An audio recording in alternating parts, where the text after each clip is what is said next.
Good morning, student. Myself Mukesh Kumar Tiwari from LPM Public School. Student, today we will talk about for the next atomic model. You know very well that the Bohr model. Clear? So let's start.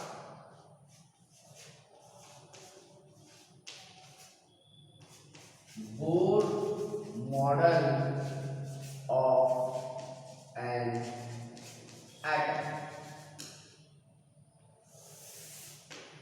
Clear? So today we will discuss about the Bohr model. You know very well that there are some drawbacks we have already considered in case of the Rutherford model.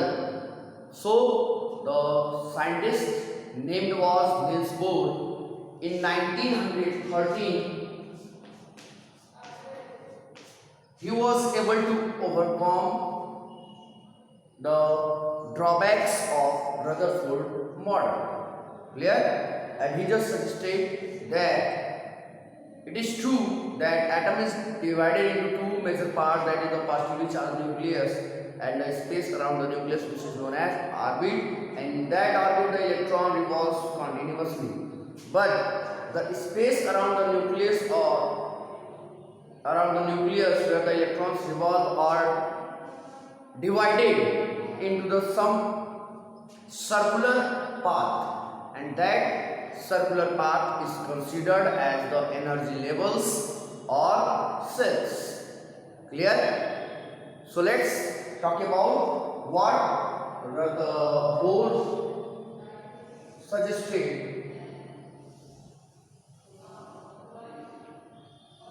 This is an atom, and in this atom, in the center, the nucleus is present, and the space around the nucleus, which is known as orbit, is divided into the many circular paths, and this circular path is known as cell or energy levels. Clear? So this is the nucleus,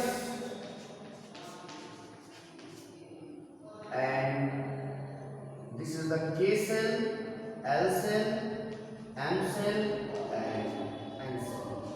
The value of N cell, the value of N for K is 1, for L is 2, for M is 3, for N is 4. Clear?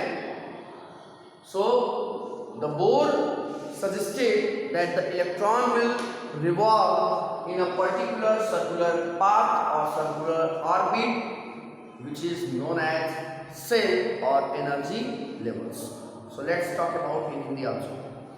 आप सभी लोगों को मैंने Rutherford nuclear model को explain किया, उसका drawback क्या है, ये सब मैंने आपको अपने प्रीवियस वीडियो में बताया था।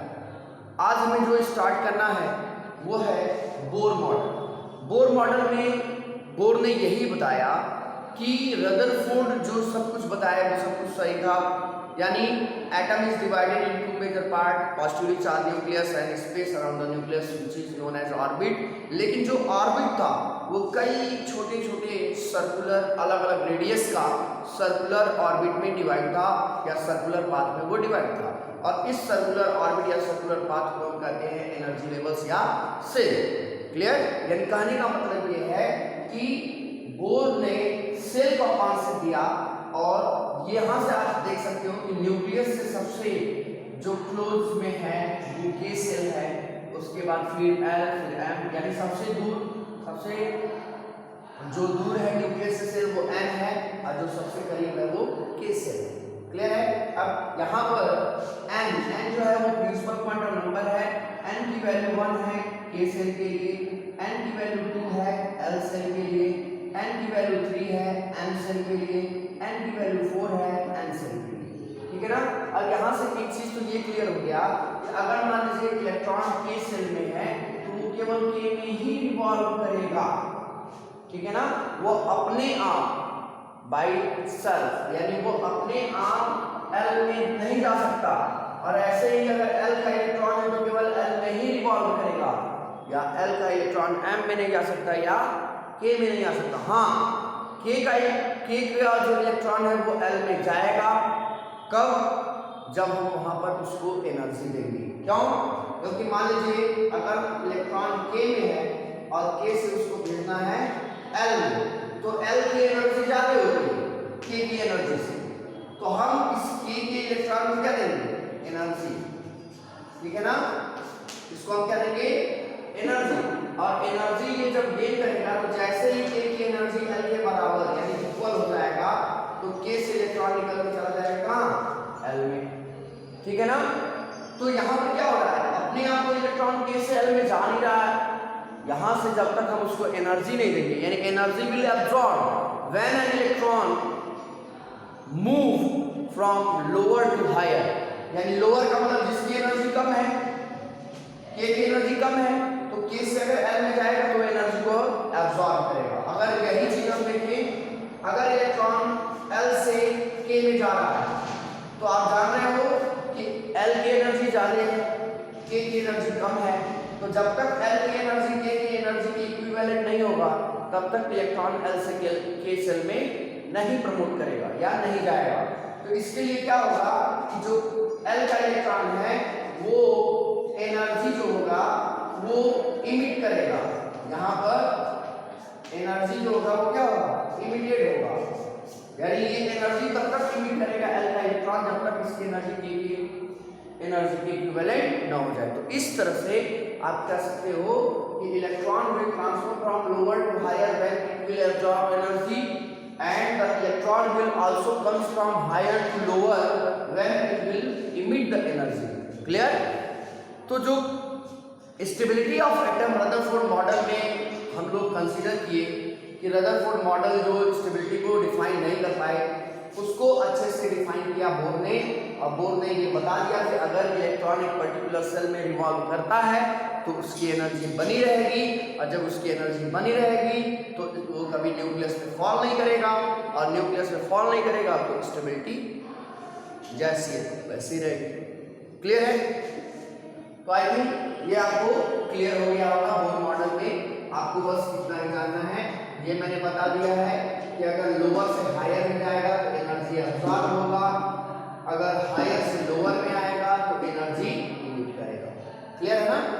अपने आप नहीं होगा, जब तक हम उसको एनर्जी देंगे नहीं या जब तक वो एनर्जी इमिट नहीं करेगा तब तक वो इलेक्ट्रॉन दूसरे सेल में इंटर नहीं करेगा। आइए थोड़ा सा एक दूसरा कॉन्सेप्ट हम कंसीडर करने वाले हैं। जैसे मान लीजिए आपको मैंने बताया 4 सेल है, के, एल, एम और एन, होता तो और भी है लेकिन हम लोग 4 ही कंसीडर कर रहे हैं। ठीक है ना? तो इसमें नंबर ऑफ इलेक्ट्रॉन कितने होंगे, तो मैं यहाँ पर एक टेबल बना रहा हूँ, टेबल से आप समझने की कोशिश करिएगा। Shell principal quantum number, principal quantum number जिसको हम स्मॉल एन से डिनोट कर रहे थे, और नंबर ऑफ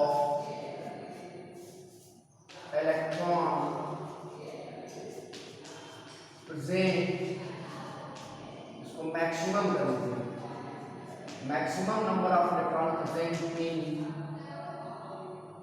ईच सेल, हर सेल में कितना इलेक्ट्रॉन प्रेजेंट होगा, इसके लिए हम एक रूल कंसीडर करते हैं। उस रूल का नाम है 2n²। इसी रूल के अकॉर्डिंग हम कौन से सेल में कितना इलेक्ट्रॉन रखना है ये हमें पता चलता है। ठीक है ना? ये टेबल आप देख रहे हो, इस टेबल में मैंने सेल प्रिंसिपल क्वांटम नंबर और maximum number of electron present in each shell. ठीक है, आइए इसको लिखते हैं।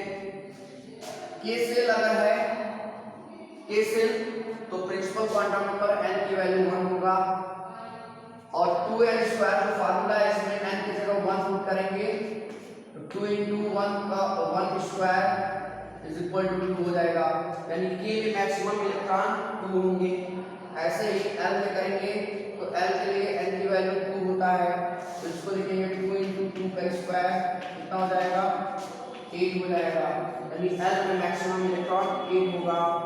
ऐसे ही M का करेंगे तो M के लिए N की वैल्यू 3 होता है, 2 × 3 का स्क्वायर कितना हो जाएगा 18 हो जाएगा, यानी M में मैक्सिमम इलेक्ट्रॉन 18 होंगे। ऐसे में N के लिए करूंगा तो N के लिए 4 होता है, तो ये हो जाएगा 2 × 4 का स्क्वायर कितना हो जाएगा 32। तो इस तरह से हम ये कह सकते हैं कि K सेल में मैक्सिमम इलेक्ट्रॉन 2 होता है, L सेल में मैक्सिमम इलेक्ट्रॉन 8 होता है, M सेल में मैक्सिमम इलेक्ट्रॉन 18 होता है और N सेल में मैक्सिमम इलेक्ट्रॉन 32 होता है, यानी 2 से कम हो सकता है, 2 से ज़्यादा नहीं होगा। क्लियर है? तो इस तरह से आप ये बता सकते हो कि K, L, M, N में कितना मैक्सिमम नंबर ऑफ इलेक्ट्रॉन हम रख सकते हैं। क्लियर है? अब हम लोग बात करने वाले हैं, जैसे मैंने पहले ही बताया था कि एटम के अंदर 3 फंडामेंटल पार्टिकल्स होते हैं, इलेक्ट्रॉन, प्रोटॉन और न्यूट्रॉन। तो हम लोग इलेक्ट्रॉन के बारे में पढ़ लिए थे, प्रोटॉन के बारे में पढ़ लिए थे, अब हमें न्यूट्रॉन के बारे में कंसीडर करना है, ठीक है ना।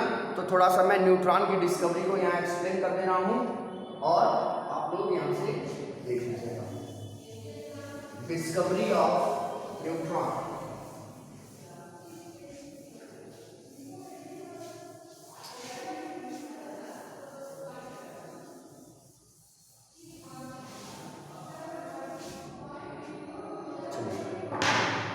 Now we have to consider the next topic, which is known as discovery of neutron. As you know very well that atoms contain the 3 fundamental particles, electron, proton and neutron. Now we will talk about for how the neutron have been discovered. It was the time of 1932. A scientist named was James Chadwick. He said, or he was performed an experiment.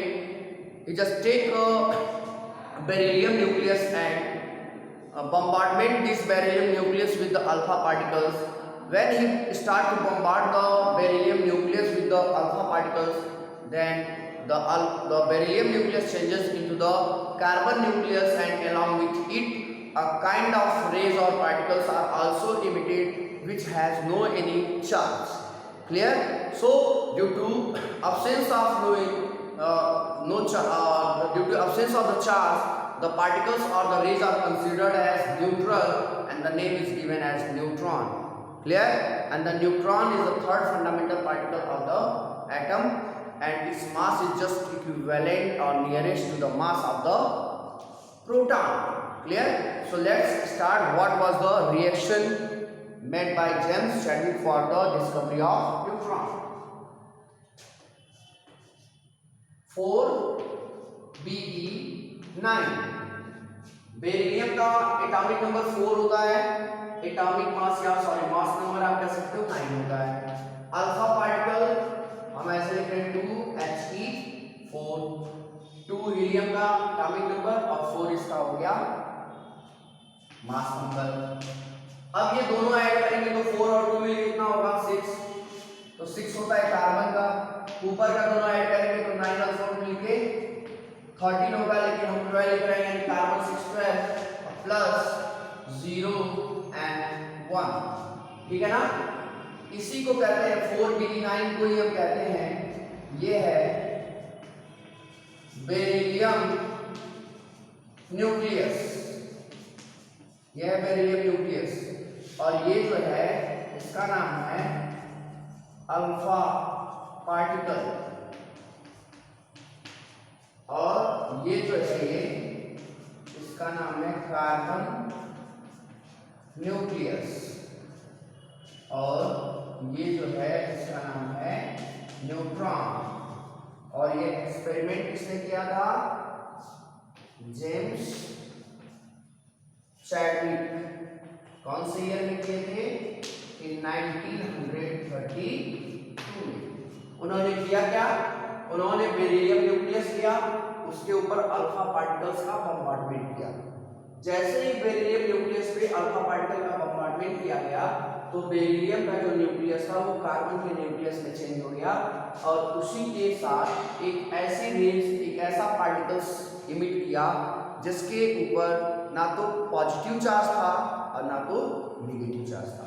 अब आप ये सोच रहे होंगे कि कैसे ये पता चला कि इसके ऊपर कोई चार्ज नहीं है।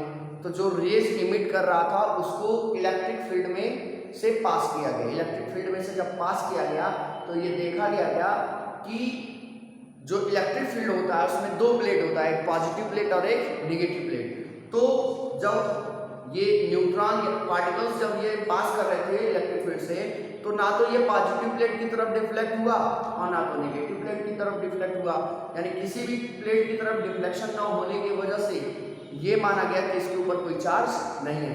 और जिसके ऊपर कोई चार्ज नहीं होता है उसको हम न्यूट्रल कहते हैं। और इस तरह से जो न्यूट्रल पार्टिकल्स मिला हमें उसी का नाम रख दिया गया न्यूट्रॉन। बाद में उसके मास को देखा गया तो न्यूट्रॉन का जो मास होता है वो प्रोटॉन के मास के इक्विवेलेंट या नियरेस्ट होता है। तो इस तरह से हम लोग one by one electron, proton और न्यूट्रॉन को कैसे डिस्कवर्ड किया गया, किसने कैसे किया, ये सब हम आपसे डिस्कस कर चुके हैं। और जो एटॉमिक मॉडल्स है जिसमें थॉमसन मॉडल है, बोर मॉडल है और रदरफोर्ड मॉडल है, ये सब हम आपसे डिस्कस कर चुके हैं। अब हमें जो डिस्कस करना है आपसे वो है filling of electron in the shell. जैसे जो सेल आपको मैंने बताया KLMN, K में मैक्सिमम 2 इलेक्ट्रॉन, L में मैक्सिमम 8 इलेक्ट्रॉन, M में मैक्सिमम 18 इलेक्ट्रॉन, N में मैक्सिमम 32 इलेक्ट्रॉन, ऐसे आपको रखना है। लेकिन कैसे ये इलेक्ट्रॉन हम उसमें सेल में फिल करेंगे तो वो है इलेक्ट्रॉनिक कन्फिग्रेशन। तो हमें जो नेक्स्ट टॉपिक पढ़ना है वो है electronic configuration which was given by bore and बरी। तो इसके लिए एक रूल हम बताएंगे, उस रूल को पहले आप कंसीडर करोगे तब जाकर हम लोग इसका कन्फिग्रेशन KLMN से बनाएंगे, ठीक है। तब तक के लिए ये सब आप कंसीडर कर लीजिएगा, ठीक है। नेक्स्ट वीडियो में आपको बताऊंगा how to make the electronic configuration of an element by using the shell. Clear? Thanks lot.